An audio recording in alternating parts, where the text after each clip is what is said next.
may nakulop. Magandang hapon. Diyan po kayo nakatira sa bahay na yan. So kayo po yung tatay ni Nanay Josephine. Ay, thank you God. Kahapon pa po namin hinahanap si Nanay Josephine. Sa katarin man. Ha? Nagpakat ko sa katarin ng kapon. Pag-abot ko din, hindi ko sa pasakay. At dinulog na ko. Oh, umalis na din dito? Good morning po sa ating lahat. Subscribe po natin. Ednat Mundor. Ring of Partners mga sa Samar. Northern Samar. Ayan. Salamat po mga kalingap. Thank you po, Kuya Val. Salamat. Hindi siya basta babae lang, siya'y haligi kahit nag-iisa. Sa mundong magulo, siya ang paalala na may liwanag ba. Edna Condon, huwarang tunay. Sa bawat laban, taslo ang taglay. Tumutulong sa kapwa sa dughat nangangailangan. Deputy ng grade, sa tapang walang kapantay. Sa bawat video may pusong alay. Kwento ng buhay para sa tunay na gabay. Hindi lang inspirasyon, kundi aksyon. Sa channel niya, damang-damang malasakit at misyon. Ayan, good afternoon mga kanaynays Kalinga Partners. Nandito na kami sa Ilimbo, Barangay Emilda. Kasama natin si Nanay Mary Ann. Andito na tayo, hinahanap natin si Nanay Josephine. Kung naalala niyo mga kanaynays yung na-upload nating video, yung pumunta sa landing pad, yan po yung hinahanap natin. May nakapagturo po kay Nanay Mary Ann na confirm andito daw. So samahan nyo kami mga kanaynays.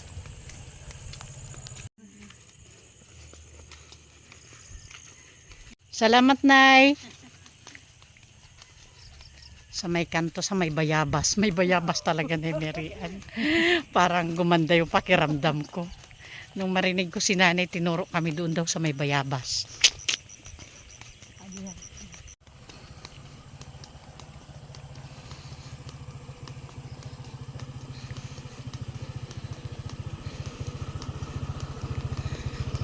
Kuya, pwede po magtanong? Ano, tatanong niyo po? Bakit nyo po gamit-gamit yung motor ng head namin? Pinahiram mo eh.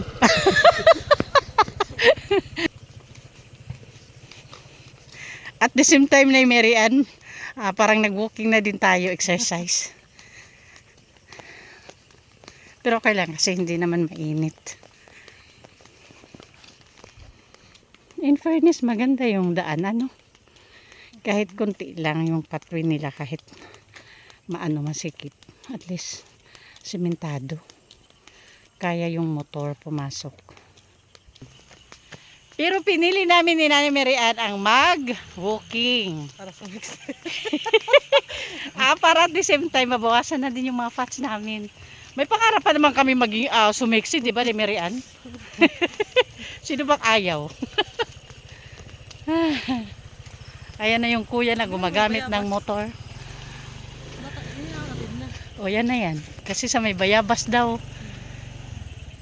Ito na yung bayabas mga kanaynays. Ito na yung palatandaan tinuro ni Nanay sa may bayabas daw. Ayan o. May bayabas. So saan ang daan dyan? Sige, dito daw yung daan.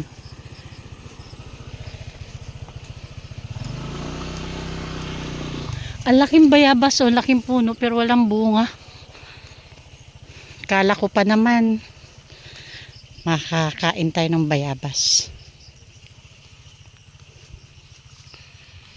Ito mga kanaynays.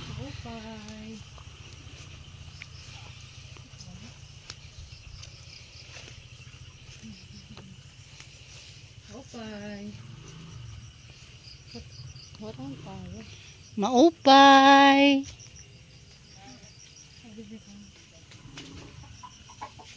Maupay.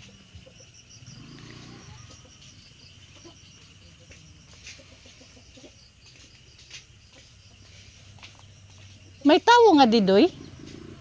Kaninong bahay to, kuya?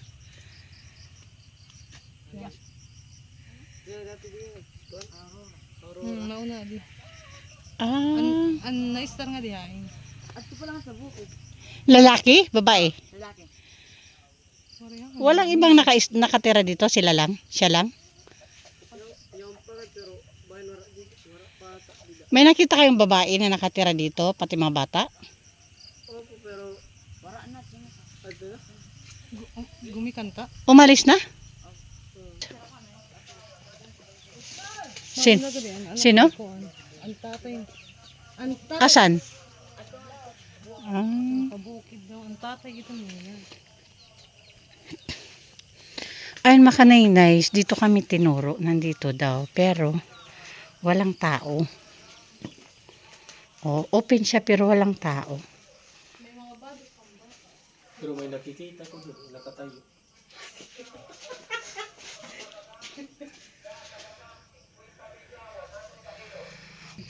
Saan kaya sila? Pero walang tao mga kanainays, wala kami naabutan dito. Oo, pero may mga damit pang baby. Mapay kung talaga naka-istorya ang tatay.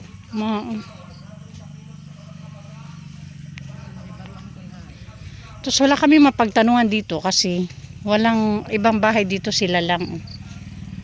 Doon sa tapat, pero malayo. Ayun, may nakita kaming lalaki doon. Magtanong muna kami mga kanainays. Tanong tayo. Kasi walang tao dito eh.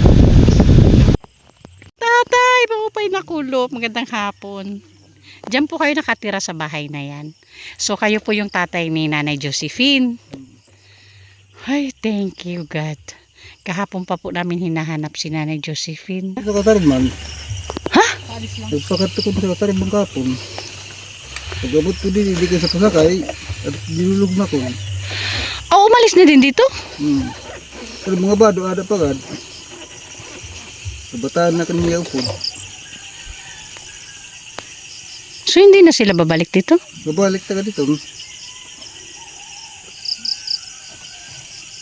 So kailan sila pumunta dito sa iyo? Saan o sila nagkadisain? Mga tumadlaw. Nalimot na ako. Pero ang sinabi ba ng anak mo na dito na sila titira sa iyo? Hindi kayo, ginko na kung dito sa ginplitian ng balay. Dito mulabi. O wala na sila talaga doon, umalis na Oh. So ibig sabihin babalik talaga sila. Ha? So ibig sabihin babalik talaga sila dito. Kaya ada pa mga gamit. Oo, dala naman nila lahat ng gamit tay. Haon. O ibig sabihin mga kanainay, sabi ni tatay, uy tatay, ano nga palang pangalan mo, sorry? Kang Gregorio. Gregorio Hiray? Opo. Tatay, ako po si Edna Condor. Kalinga partner po. Kung naikwento sa'yo ni Nanay Josephine, ako po yung pumunta doon sa nirerentahan nilang bahay. Naikwento po ba niyo sa iyo? Sige, okay po. So ganito na lang tay. Siguro balikan ko na lang sila dito. Kailan pa sila umalis? Kahapon. Kahapon. Pero sigurado kayang babalik sila dito? Diba, ada pa mga bado. Hindi nagpaalam sa'yo, naalis sila? Di man, kanakatok sa pasakay. Nag-asyab. Nigalatin niya ako balay. Nagpestaran na ito sa Hindi nyo bahay yan. Kanino po bahay yan, tay? Bibingalim. Bibingalim. Pinatira lang kayo. Ano ba kayo? Bantay ba kayo sa farm ng may-ari ng bahay na yan? So tenant kayo. Okay. So mag-isa lang kayo nakatira dyan, tay? Di ka kabataan. Mga kapatid ni Nanay Josephine andito din. Tulo. Yan, nakasya po. Kila didi. Okay. Ilang taon na si tatay? Kuha na, 59. So may inaalagaan kayong farm ng may-ari ng bahay na yan. Basta hindi yan. Tatay, alam mo ba yung sitwasyon ni Nanay Josephine bago sila pumunta dito? Di ko yan maharam. Hindi mo nagsumat ito kay buwaw dito at bata. Oo. Mao? Kaya to sa masakit ang siton, tudak nakakalakaw, hinungit ak. Ginharay kami siton doon sa mulabi, sa may bulangan, di ba? Bulangan, ano yung mulabi? Opo. Ginharay kami siton niya. Yung pabayawrak sa kanya asawa doon sa highway. Palawang. Talaga, tay? Oo. Nung may asawa pa siya. Oo. Alam mo ba na wala siyang asawa ngayon? Iniwan sila ng asawa niya? Di pa. Hindi mo alam? Kaya anong kuninto niya nung pag-uwi niya dito? Kaya ito lang nga. Bago lagi pagikan na sa kanang ipalikian. Oh. Kaya magbayad. Kasi wala na yung asawa niya. Iniwan sila. Oo. Kataganti itong nga lalaki. Oo. So, hindi mo alam yung istorya ng buhay ni Nanay Josephine, kaya siya bumalik sa'yo. Wala kang alam. Wala nga ni kay Hindi niya sinasabi. kunsa kay buwag ito bata. Nung katana ko bata, may tula naghagay sa masakit ak. Napulo ka bulan, di niya nakikiwa-kiwa nga tanan. Oo. Ibig Sabihin ni tatay, mga kanay-nays, nagkasakit siya. 10 buwan? Oo. O 10 buwan daw siyang hindi nakalakad. Doon ka tumira. Musiki nga tanan. Mm, Bayaw-bayawan na sa ospital bayaw. kinakarga ka lang. Binubuhat siya. Tapos doon ka tumira sa Mulabi, doon kina Nanay Josephine. Hagayak doon. Pinagtabuyan ka habang may sakit ka. Oo. Bakit? Ano po nangyari? Kaya mo, nano dito no. Ninugay ito bata. Tapos doon ka na napunta dito. Di pa, palawang ka. Sa Lawang ka pumunta. Nakatura madlin nga mo nagbulig sa Mm, dati ba na ko nga kuwan, tawuhan. ni Mama Dilinong sa Lawang. Hindi nagbulig sa ospital, Asan asawa mo, tay? patay na. Byudo ka. Kung Okay. nakatuig, tulo na. So, ilang taon si Nanay Josephine na hindi kayo nagkita? Kung gadla, kay nagsika di ka dito sa mga duhala ka bulan. Okay. Duhala ka bulan. Bakit ka po pinagtabuyan nung may sakit ka? But kay, May asawa pa siya nun. meron ito yung taga-antik eh. Ito nagbayaw sa kung sa highway. Nung pinabuhat ka, nung pinagtabuyan ka doon sa bahay nila. Paano ka nakapunta ng Lawang? Kay bayaw, sa kaya sa kuwan, tricycle to dalakit. Di ka ni kona sa terminal. Sa kailatak sa Amwik. Nag-tricycle. Sakit sa tunak ginagian. Ang hirap daw ng pinagdaanan niya, mga kanay-nays, nung time na yun na binuhat siya. Masayo sa lawang. Dito ako, Doon ka pumunta sa isang anak mo sa Lawang. babae. Naksuhag. Paano mo maidi-describe tayo sa amin? Anong klaseng anak si Nanay Josephine? Buti ito gay. Kung ito nisak, dito na mati. Tuloy ito sak. Okay. Hindi nakikinig sa'yo yan. Lumalaban. Mati. Lumalaban sa'yo. Oo. Sa lahat ng anak mo, siya yung lumalaban sa'yo. Kaya nung pagkadigal, pinabayaan ko na la. Kaya total, naman. Oo. Tapos kahit anong mayari, anak mo pa din ano. Pero wala ka namang tampo sa kanya, tay, sa mga ginawa niya sa'yo. Pinabayaan ko na ito, kaya nakalipas naman. Hinayaan mo na lang kasi tapos na naman, nangyari na. Mukhang mabait si tatay. Pinabayaan ko na la. Ilan anak mo, tay? Kuhan, 8. Upat ang babae, upat ang lalaki. Lahat sila may mga asawa na. Pero pa. Pangilan si Nanay Josephine? Panduha. Pangalawa siya. Naglalaki, pagkasawa niya upat. Ang panganay mo, asan man? Sa kuhan, Mindanao, nasawa, tayo Mindanao. At andun sila. Oo. Ito, nag-alaga sa May sakit ka. Oo. Ito, nagputo-upod sa kuhan, hospital sa Katarman. Pag di kaya sa Lawang hospital, nga sa Katarman. Pero mabuti at nakabalik ka sa dati. Ano? nakakuha Okay ka na ngayon. Nagkabawi gyapon.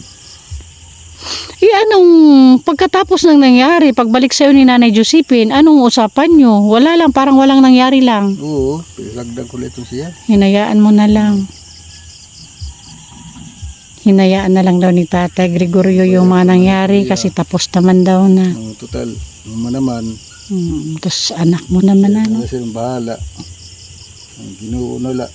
Ang Diyos na lang daw ang bahala, sabi ni Tatay Gregorio. So ngayon sa pagbabalik ni Nanay Josephine sa'yo dito para tumira dahil halos wala na talaga silang matirahan doon. Wala na silang matitirahan. So, para naman sa'yo bilang ama, tanggap mo naman sila dito. Ko na lang sila. Oo, so okay sa'yo na dito sila tumira. Isa ko sa ginimo sa akin bay ako alam may pumaytong ngayon. O mga kanainays, ibig sabihin ni Tatay Gregorio, kahit sa kabila ng ginawa daw ni Nanay Josephine sa kanya, hinayaan na lang daw niya at tanggap niya na dito na rin titira sa kanya. Kasi nga dahil wala nang mauwian si Nanay Josephine. Ay, sana lahat ng tatay, lahat ng magulang may unlimited na pagpapatawad. Ano? Ay, nako Diyos ko. Ayun lang tay. Salamat sa informasyon. Sige. Oo. Si tatay na lang yung bibigyan ko ng bigas. May bigas ka tay? Ay, sa katuguna. Tamang-tama. Ikaw bigyan ko ng bigas. Okay. May bigas pa daw siya pero isang saingan na lang. O sige, bigyan ko na lang si tatay ng bigas. Tayo, ito bigas. Salamat po. Ayan. O, galing po yan kay Ma'am Vertus Human. Ano pong masasabi mo kay Ma'am Vertus? Ma'am, salamat. Atag, bugas, bulig. Oo. Ayun, thank you Ma'am Vertus. And thank you Sis Beth John sa walang sawang pabigas. Ma'am Vertus Woman, thank you din po sa bigas. Ayan tatay, yun lang. Hindi na kayo magtagal. Siguro, itry ko sa mga susunod na araw, baka makabalik ako dito. Ayun mga kanainays. Ang na-interview natin ay yung tatay ni Ate Joseph o ni Nanay Josephine dahil wala nga si Nanay Josephine, umalis daw kasama yung mga bata. So siguro balikan na lang natin sa masusunod na araw. At medyo nakakasad yung mga revelation ni tatay, pero ganun pa man sabi nga ni tatay, hinayaan niya na kasi nakalipas na naman daw at bukas yung palad niya ngayon natanggapin si Nanay Josephine para tumira dito sa kanila. Although hindi sa kanila yung bahay na yan na tinitirahan, doon sa amo niya, bantay siya sa sa farm. Diyan sila titira. Ayun, tatay, bye-bye po, di na kami magtagal, ha? Bye-bye po. Salamat. Okay, thank you din po. Ayan mga kanainays, Kalinga Partners, yun ang na-interview natin si tatay. Pa-support po sa ating founder, ang ama ng Kalingap, Kuya Bal Santos Matubang, and Ate Ida Vlogs and Kalingap Rob. Thank you so much po. And thank you din po sa ating mga sponsors na palaging andyan para makiisa sa ating paglingap dito sa Northern Samar. Of course, Manitiri Anderson, Ma'am Hawaii, Sis Beth, Sangka Ima Vlogs, Miss Erin DB, Sis Marcelina Fedorowicz, Sis Marites Atienza, Ma'am Pinky Papi, Ma'am Salinegan, Sis Claire Asal Malinikaan, Ma'am Beverly Prince. At syempre mga kanainays Kalinga Partners, pasupport din po ang Badyo with the Great, Edna Condor, ang inyong lingkod po, Yansky TV, Nelson TV Official, and Limis TV. And syempre sa ating mga volunteers na andito na po sa mundo ng YouTube, Annabelle Mix Vlog, Mida Militar Vlog, Brenda Vlog, Rina TV Official, Nympha TV, and Jennifer Hiray. Thank you so much po. Bye-bye na Mary Ann.